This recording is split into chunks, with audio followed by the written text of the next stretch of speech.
इसके पीछे जो नीयत का फरमा है वो वाकई लायक तहसीन है।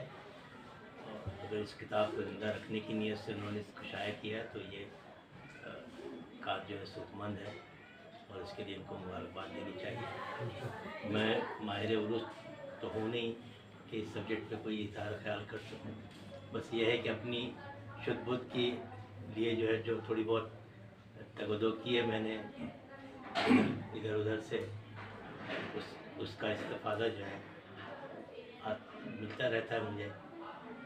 तो रोज़ एक इल्म बहरान है और इसकी हिफाजत से इनकार नहीं किया सकता। जिन्होंने इस पर कमाल दस्तरस हासिल की वो कमाल दस्तरस फ़न में तस्लीम किया जाता है।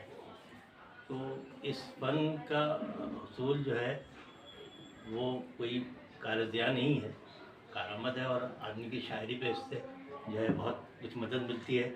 कम से कम अगर उसकी कहीं लफ्ज़ है कोई किसी मिसरे में या शेर में तो वो तख्ती करके या इस तरह के मीज़ान पे उसको तौल करके अपनी इस्लाह कर सकता है।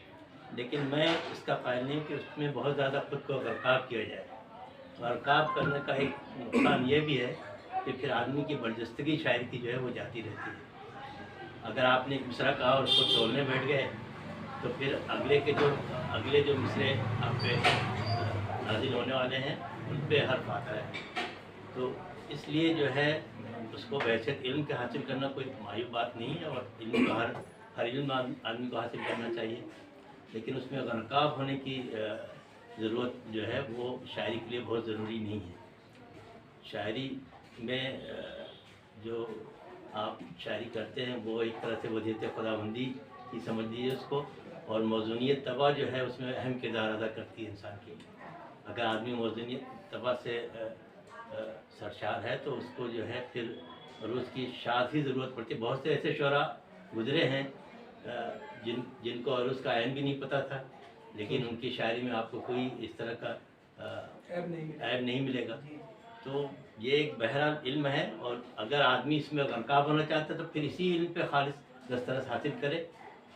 क्योंकि आज आप देखेंगे कि कुछ अरूज़दां लोगों में भी जो है बाज़ नुकात पे जो है इत्तेफाक नहीं है और उनमें भी बहुत सारे इख्तलाफात हैं और उन इख्तलाफात का हल जो है आदमी को ख़ुद अपने शऊर से अपने इदराक से हासिल करना पड़ता है। तो बहरहाल ये इल्म अपनी जगह है और उसकी अहमियत भी अपनी जगह मुसल्लम है। बस इसके अलावा जो भी इसमें अगर दस्तरस हासिल करना चाहता है तो उसको पूरी तरह इसमें इन्वॉल्व हो करके सिर्फ इसी फ़न पे जो है अपनी कमाल दस्तरस को पहुँचे तो वो ज़्यादा उसके लिए मुफीद है। बहुत शुक्रिया। इस किताब के सिलसिले में